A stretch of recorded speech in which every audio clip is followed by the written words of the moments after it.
Sebelum saya lanjutkan perbincangan bersama Pak Rizal Taufikur Rahman, beberapa data sudah kami siapkan, di antaranya adalah mengenai fakta-fakta ataupun sekilas mengenai program food estate spesifik yang ada di Kalimantan Tengah.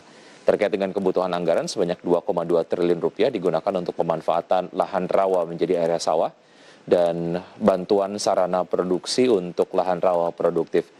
Dan memerlukan sekitar 164.589 hektar luasan lahan tanah, 79.142 hektar didapatkan dengan lahan ekstensifikasi, kemudian 85.456 hektar ini didapatkan dengan melakukan intensifikasi lahan.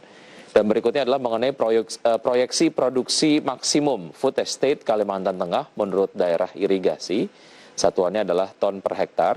Untuk di Rawa Belanti 2, ekspektasi produksinya bisa mencapai 39 ton per hektar begitu. Kemudian Rawa Tahai 5 ton per hektar, Rawa Anjir Serapat 2,1 ton per hektar, Rawa Palingkau Lama 1,8 ton per hektar, dan Rawa Dadahub 2,9 ton per hektar. Ini adalah asumsi maksimumnya, produksi maksimumnya. Kemudian adalah mengenai berbagai kritik soal food estate, diantaranya adalah menggunakan lahan gambut eks proyek gagal lumbung pangan yang terjadi tahun 1995 hingga 1998. Kemudian dikatakan bukan solusi untuk memecahkan masalah krisis pangan, dan produktivitas lahan gambut rendah dan rentan terbakar, kemudian merusak biodiversitas dan ekosistem gambut. Saya lanjutkan perbincangan bersama Pak Rizal Taufikur Rahman, Ketua Perhepi Komisariat Jakarta atau DPP Perhepi.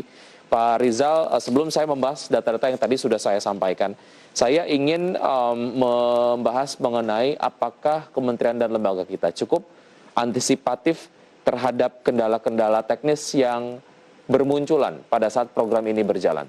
Atau jangan-jangan kendala teknis ini nggak terprediksi?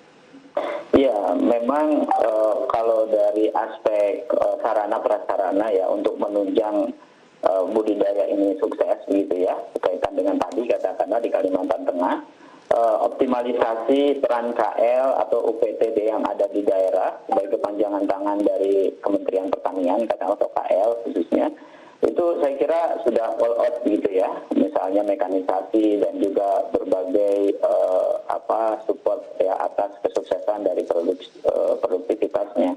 Tapi lagi-lagi permasalahannya adalah memang berkaitan dengan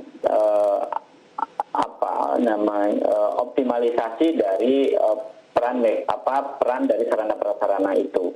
Yang kedua, monitoring saya kira ya yang selama ini perlu ditingkatkan ya. Jadi monitoring dari aspek teknis, kemudian juga dari aspek non teknis. Baik. Mengapa monitoring ini menjadi cukup lemah? Apakah letak geografis Kalimantan Tengah yang terlalu jauh gitu dari Jawa? Ataupun kalaupun itu terjadi, masa sih ini kemudian terjadi gitu loh? Karena secara ekspektasi masyarakat berharap banyak dari pelaksanaan food estate ini. Ini bukan program main-main begitu. Artinya secara persiapan, kemudian juga antisipasi dari kendala-kendala teknis yang terjadi di lapangan, ini harusnya memang terlaksana dengan baik, dan monitoringnya juga harus kemudian terus dilakukan secara berkala. Mengapa Anda kemudian menyimpulkan bahwa monitoringnya nggak terlalu ideal lah? Apa yang menyebabkan ini, Pak Rizal? Iya, saya kira monitoring ya, khususnya aspek teknis gitu ya, untuk dicarikan solusi, saya kira sudah dilakukan gitu ya. Hanya saja seringkali atau juga monitoring ini perlu ditingkatkan untuk mempercepat dari kendala-kendala non teknis gitu ya. Karena kita tahu memang budidaya yang di Kalimantan Tengah ya dengan varietas yang dikembangkan di sana sangat tergantung dari tadi yang saya sampaikan sebelumnya, yakni lahan dan juga iklim begitu. Nah, hal-hal ini kan, hal teknis seperti ini tentu harus segera dicarikan solusi gitu ya.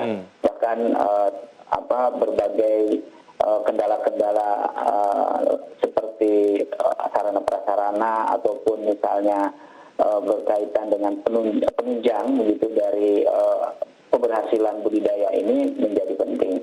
Nah, yang paling penting lagi adalah peran dari kelompok tani gitu ya, yang sebagai pelaku-pelakunya yang notabene mereka justru yang paling tahu terkait dengan budidaya yang ada di sana gitu. Nah, ini juga saya kira optimalisasi ini menjadi penting gitu ya, peran kelompok tani, kemudian gabungan kelompok tani yang notabene punya pengalaman dalam budidaya. Pelibatan mereka kemudian untuk memberikan input sebetulnya apa yang perlu diakomodir ataupun mungkin difasilitasi oleh pemerintah agar masalah-masalah teknis pada saat program terlaksana tidak terjadi begitu, dan masyarakat juga betul-betul dapat dilibatkan. Baik, kita akan lanjutkan usaha jeda berikut ini Pak Rizal dan